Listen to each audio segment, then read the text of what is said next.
Listen, thanks everybody for joining us this afternoon. We've been doing these broadcasts for, it seems like forever now. We're in month seven of this, right? And this is a great way for us to be able to connect with all of you, give you some updates on what's going on with our agency, but also talk about issues that are important to our community and to the folks that we serve. And so today we are really lucky to have some experts and special guests that are going to help us understand some things that are particularly important to our community that are on the ballot coming up in 2 weeks. And we'll get to that in just a couple of minutes. But before we do that, as has been our tradition here the last few months, I just want to give you a sense of what's happening at Chrysalis and the scope and scale of what we've been doing since the pandemic really hit us hard in mid-March. I am incredibly proud to say that over these past 7 months, we are actively engaging over 4,000 clients in case management work through text, email, phone, video, whatever it takes. I am so proud of our team that has gotten creative and done things that frankly, I never thought we would be able to do. So big high five to everybody that makes that possible every single day. A lot of those conversations are about jobs, but a lot of them are about other needs that they have, whether we're helping our clients pay their rent, their car payments, what have you. We're really proud that 715 people have found work through our program. A lot of folks that I talk to just assume the economy is really bad. Are there any jobs out there? Well, there certainly aren't as many as there have been traditionally, but there still are companies hiring. And our business development team and our employment specialists are particularly good at unlocking the talents that our clients have to help them find meaningful career paths, even in this time. And then many of you know we have Chrysalis Enterprises, our in-house employment social enterprises. Last Friday, 571 clients got paychecks. That's actually a new record for us. We're doing a lot of work with Project Roomkey right now. And so we're really proud that there's a lot of members of our community that would otherwise not be working at all that we're able to employ in our own businesses. So I appreciate everything our team has done, but I also appreciate many of you on this call that have helped make that work possible, particularly through your relief of our COVID-19 support funds. Okay, so today we're going to talk about civic engagement, and we're going to talk about voting. And the fact that you're on this call suggests that you are engaged in the community. You wouldn't be taking the time out on a Tuesday afternoon at 3 o'clock to join us otherwise. But we wanted to first, before we get into some of the issues, kind of pull up for a minute and just talk about for a minute what voting is all about and why it's important, and does our vote even matter? We're really lucky today to be joined by some experts on some of the specific initiatives, and my colleague Michael Graf-Weisner will help us go through that in just a few minutes. But I am really excited to welcome Stephanie Jeffcoat. She is a client that we met and began accessing our services in Orange County. And she has a really interesting background and experience. And I wanted to provide an opportunity for us to have a little conversation for a few minutes before we get into the nitty gritty. So Stephanie, welcome. Sorry, like my internet just went out at the worst time, like. But it came back at the best time. Like go to my phone and then hop back on. It came back at the absolute perfect time. So thanks. Perfect timing. Thanks for joining us. So just to set the stage a little bit, tell us about how you found out about Chrysalis in the first place. This is kind of an interesting story. So I had always heard about Chrysalis, but I wasn't really sure what Chrysalis was. And anything that I had ever heard about it was, oh, it's in LA County. So I remember being at 7-Eleven one day and I saw these gentlemen like hop out this van, and they were like in construction gear. And the van said Chrysalis, and we were Santa Ana. And so I had asked them, I'm like, where are you guys coming from? Like, there's a Chrysalis out here. They're like, yeah, it's in Anaheim. And I'm like, Anaheim? Like, I live in Anaheim. I've never, seen a Chrysalis. And had actually passed the building numerous times and just never knew really what Chrysalis was. And so either later that day or the next day, I decided to, and to contact them to see what kind of services that they really did offer.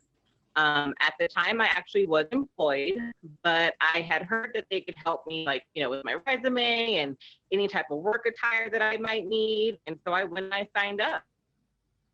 And so it's interesting. You were working already, but there was something about that career path that wasn't fulfilling for you, right? You wanted to do something bigger. So after being a Chrysalis client for a couple months, I decided to enroll back in school. And then I started getting involved with civic engagement work. And so for the past year and a half, now I have been working at numerous nonprofit organizations, doing civic engagement, working on different campaigns, doing voter engagement, helping people get informed with different stuff that's going to be on the ballot, and just helping them through the whole voting process. So was there something that happened in your life that made you decide, hey, I got to do something different. This is my calling. This is the kind of work I want to do. I was incarcerated, was adopted out.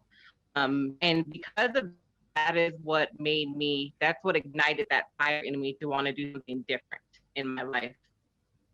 Right. So it was a matter of if you don't get engaged to fix the system, who's going to do it, right? Well, thanks, Stephanie, for sharing that story. And we are fortunate today to be joined by some folks that are changing the system and trying to change the world by their work on advocacy and community engagement. And so I want to turn it over to my colleague, Michael, who will introduce our panelists. Excellent. Thank you, Mark. Thank you, Stephanie. And thanks to the panelists and all of our guests. So my name is Michael Graf-Weisner, and I am Chrysalis's Vice President of Strategy and External Relations. And part of my role here at Chrysalis is to work with a range of community advocates working to make change across a variety of issues that impact our clients. And while we're primarily a service provider, we also look for areas where our voice as an organization can make a difference. And so for this November's ballot, there are four measures where Chrysalis is officially making endorsements. And so first, Chrysalis is supporting Yes on 16, which would end California's ban on affirmative action, would undo Prop 209. Second, we are supporting Yes on 17, which would restore voting rights to individuals on parole. Third, we are supporting Yes on Measure J, which is on the LA County ballot, and would ensure at least 10% of the county's discretionary budget would go towards programming for health and housing and jobs. And fourth, we are urging a no vote on Prop 20. And Prop 20 is a measure that would roll back important prior criminal justice reform measures. And we can hear more about that in a minute. So please consider those recommendations from us as you fill out your ballot, and please vote. But today I want to introduce three amazing advocates who are going to speak to three of those ballot measures we made positions on. And so the first is Shay Franco-Clausen, who is a criminal justice advocate and leader who will share more about Prop 17. Second, we have Diana Zuniga, who is a health and justice advocate and going to tell us more about Prop 20 and why we're urging you to vote no. And then finally, we're going to hear from Brian Caneda, who works at Californians United for a Responsible Budget, or CURB, who's going to tell us about LA's Measure J. And so in the spirit of Chrysalis, I'm going to ask each of our guests to start out with a quick icebreaker and tell us, before you dive into your ballot measure, what was your first job? And so Shay, let's start with you. First, tell us about your first job, and then tell us why we should all vote yes on 17. First of all, thank you, Michael, for having me. I'm very excited to be here. My first job was mowing lawns with my little radio wagon in my community to make cash. I lived in a senior area and they needed help with their lawns. So I was out there making money and had a route and had a client list. So that was my first job at, I think, like 11. So yes, I'm the campaign manager for Yes on Prop 17, formerly incarcerated myself, and do a lot of advocacy in our local jails here in Santa Clara County. Prop 17 will restore the voting rights over 50,000. It's actually 57,112 throughout California by restoring their voting rights once they've completed their prison term and they're on that reintegration process of parole. We are asking them to invest in their communities. We're asking them to get a license, pay taxes, hold down jobs. But the one thing that we haven't given them is the right to vote. This will dismantle. It's 151 years of Jim Crow law that still plagues Black and Brown Indigenous communities at the voting booth. And the time is now. There's no reason why we can't restore the voting rights of those people that are contributing to our communities in a meaningful way. And people that are normally have interest in civic engagement are less likely to do harm to their community because they're invested in their outcomes. And that's just a very quick overview of Prop 17. Thank you. Is that just a quick overview is good? Overview is perfect. Well, we'll have some time, and I think Tiffany just put in the chat, just a reminder for the audience, feel free to add some questions. We'll have some Q&A time, but that's a great overview. Next, I want to turn it over to Diana to tell us your first job and then more about 20. Sure. Thanks so much for having me, everyone. My first job was actually at Subway. So I was a sandwich artist, I think is what they call it. But yeah, that was my first job. And again, honored to be here with you all in this work for so long. So I am going to talk about Prop 20 and why we need you all to vote no on Prop 20. The first reason why I just want to say is that Prop 20 really focuses on bringing back unjust policies that negatively impact Black, Brown, and Indigenous people. It's placing more, if passed, it would place more individuals into the criminal justice system. And as we all know, we are experiencing a pandemic right now, and placing more and more people into incarceration systems is not the answer, because we're placing them in harm's way when folks cannot social distance in the ways that we can. The second thing I want to share is that, again, it rolls back positive reforms. So many of us have been a part of the AB 109 conversation to really reduce the amount of folks incarcerated in the state prison system and ensure that they are getting services at the local level, and or some are being incarcerated at the local jails. This would roll back some of those AB 109 reforms. It would also roll back Prop 47 and Prop 57. Myself and several other folks worked on the first kind of legislative bills around Prop 47 and Prop 57 to, again, decrease jail and prison populations. And those were slowly converted into propositions. And we as voters passed Prop 47 and Prop 57. So Prop 20 would actually, shift what we have already passed and what we already agreed to. Prop 20 specifically, again, is adding particular convictions that are seen as misdemeanors back to felonies or to wobblers. This was, again, a lot of the work that was undone, that was actually shifted through Prop 47. So it would add specific types of offenses like theft and fraud offenses to this kind of ability for systems to choose to try those as a misdemeanor or a felony. Right now they're misdemeanors, and that's where we want to keep them. It would also require DNA collection for some of those offenses, and it would also limit parole board flexibility by requiring the parole board to look at different factors like age, mental health, before they actually grant parole. We already know the parole process is hard for folks to go through. Additionally, it would give probation more power by requiring them to ask a judge to change the conditions or status of post-release supervision if supervision was violated for the third time. So we again know that just will then increase the amount of people within our jail systems that are being kept in there for simple violations. So for all those reasons, we're saying vote no on Prop 20.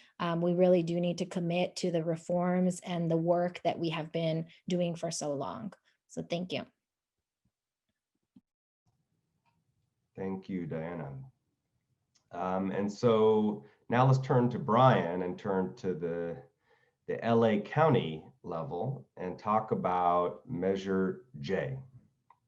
Take it away, Brian. Don't forget your first job first. Oh, thanks. I have to think of my first job. Come on, Brian, think. I do remember it was at Walden Books. the bookstore in the Lakewood Mall. And I really had to fight to get it because I was super gothic at the time. And I had like full on like punk rock bracelets on all the time and just like a really gentle eyeshadow. And I had to really like show these people that I was ready to work despite looking like a little punk freak. So I felt very proud to get that job.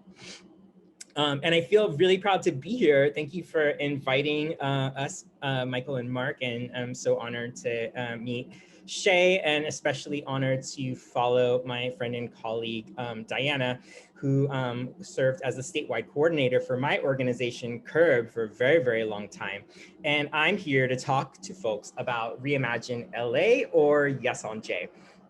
So in this historic time, myself and many others are slowly but surely reimagining what justice and opportunity really means for Angelenos. And we're trying to show the rest of the country the way forward.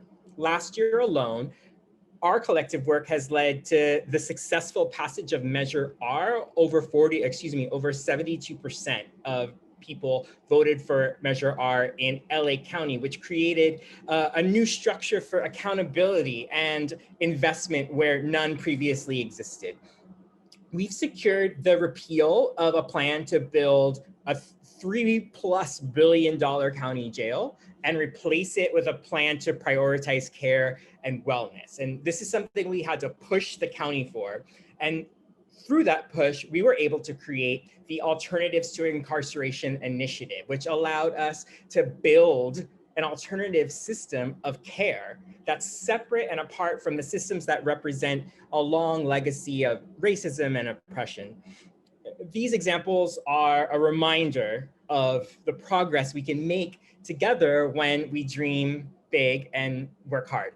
We now have a chance to permanently move hundreds of millions of dollars of existing LA County revenue away from punishment and incarceration and towards health, housing, and economic justice, all the things that actually keep us safe. This effort is now known as Measure J, and it will be on the November 3rd ballot. Yes on J. Over the last 12 weeks, a powerful coalition called Reimagine LA emerged, and we really moved the LA County Board of Supervisors to get this measure on the ballot. And it will permanently restrict a minimum of 10% of the county's general fund for direct community investment and alternatives to incarceration. The thing that's special about J is that none of the funding can go to law enforcement or the carceral system ever. They cannot touch it. We expect that once the measure is fully phased in over the 4-year timeline, the result will be nearly $1 billion in new funding for the policies and programs that we've been fighting for so long. Important to note, this is not a tax. This is existing net county costs. This fight has not been easy. The defenders of the status quo, namely the LA County law enforcement unions, the sheriff, they are fighting us really hard. Right now, they're spending millions of dollars against our campaign, and we're working hard to raise the funds to power Measure J so we can win.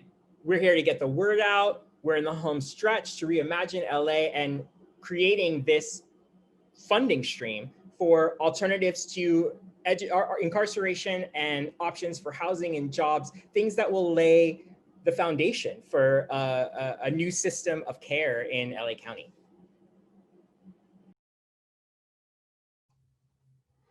Excellent, thank you, Brian. Thank you, Diana. Thank you, Shay.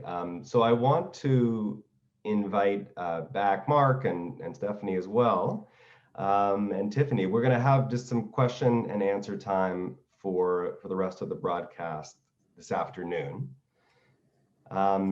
Tiffany, are there audience questions, or should Mark and I dive in here first? We do have some questions, which I, accidentally sent to the entire attendee list, so I apologize. But yes, so spoiler alert, the first question is for Brian regarding Measure J. So there are some folks that have seen no on J, those ads that we're seeing. Is there misinformation going around that you're aware of that counters the actual purpose of this measure? What's the truth there? Yeah, there's a ton. And I think that that's been the most dispiriting process for me to go through emotionally. Is we all know how like dirty politics is and how people lie, but never in my life have I witnessed someone literally say the opposite of what is going to happen when a ballot initiative passes. Measure J is a job creator.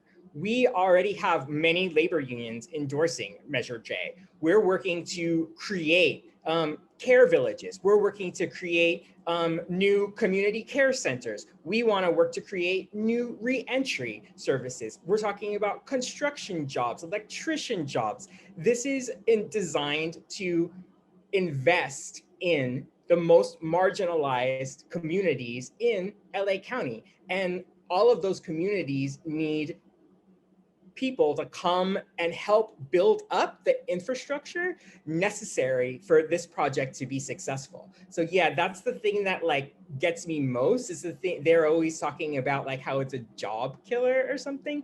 And that's so wild because really, I think the J in Measure J stands for jobs. That's what we're trying to create, new opportunities for people.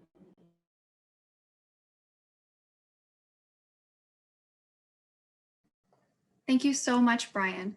The next question is for Shay. The question is, what is the difference between parole and probation? And what maybe would be the duration of parole? So that's always a fantastic question because there's so much misinformation out there. When you are prosecuted, you're either going to be charged with a misdemeanor or a felony, depending on what the crime is. If you could have even done a felony and plead down to a misdemeanor and you would serve time in our county jails. And at this time, thanks to the leadership of Senator Holly Mitchell and Assemblywoman Shirley Weber, they actually passed a law in 2016 that allowed people in current county jails to vote. Now, if you have a felony, because we all know that the distribution of law is not spread equally. You can have white collar crime and there's brown collar crime. You could see little to no jail and pay your way out, no probation, no parole, or you can get hit with the book. And so if somebody steals a cell phone, this is actually a felony. So when people want to know the difference, is it really depends on how they were prosecuted, if it's a misdemeanor or a felony. And currently people with misdemeanors that are on probation, they can vote. People that are in prison for felony charges, like I always like to use the cell phone as a really great example. They are in state prisons, and when they don't have the right to vote while they're in jail if they have a felony conviction. And right now, when they're released from prison, which their term ends. And so what we're trying to do with Prop 17, because parole is not an extension of punishment, it's actually supposed to be a successful reintegration process, that these people have gone through a very rigorous parole board to be deemed suitable to come back home.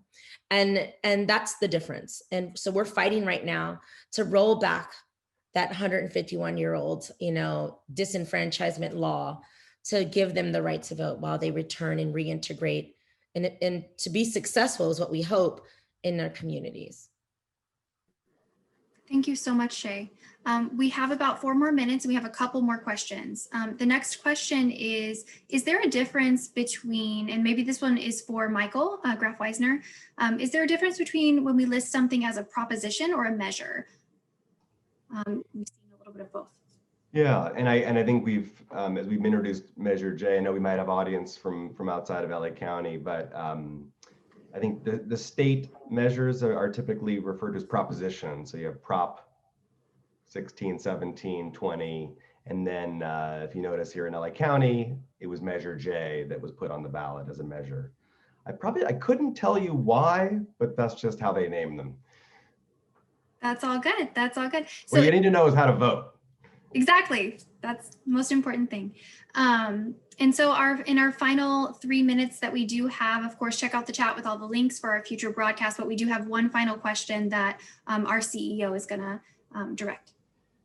Yeah, Stephanie, when you and I were talking the other day, oops, my voted early thing fell off, but I got the message out. When we were talking earlier, I asked you if you were a frequent voter before you started this work, and you said you weren't. But now you are, and you run across people all the time that probably say, hey, my vote doesn't count, doesn't matter. What do you tell them? You're muted. There you go. So, yes, I was not a frequent voter. This year was the first time that I have voted in over 10 years. And so I do a lot of outreach where I go to organizations where people are normally just coming home from jail and prison and they haven't voted or they don't want to vote because they think their vote doesn't matter. And what I tell them is voting is something that's supposed to be a fundamental right. So many people have suffered and have fought and lost their lives to have the right to vote. So if you have the right to vote, you need to utilize that, because the only way to make a difference in our society is by exercising that right. There are so many people, like Shay had said, that are on parole and who are unable to vote. So I encourage everyone who does have the right to vote to really use it. Thank you so much, Stephanie. I think that's a great way to wrap up our broadcast today. Brian and Dana and Shay, thank you so much for joining us and doing the hard work that you are out in the community. Stephanie, thanks for taking a chance on Chrysalis. And now you're able to get on that path to make some real change in the community. And Michael and Tiffany, thank you as always for joining me today.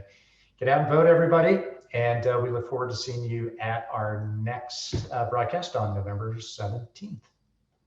Thanks, everybody. Bye, everyone.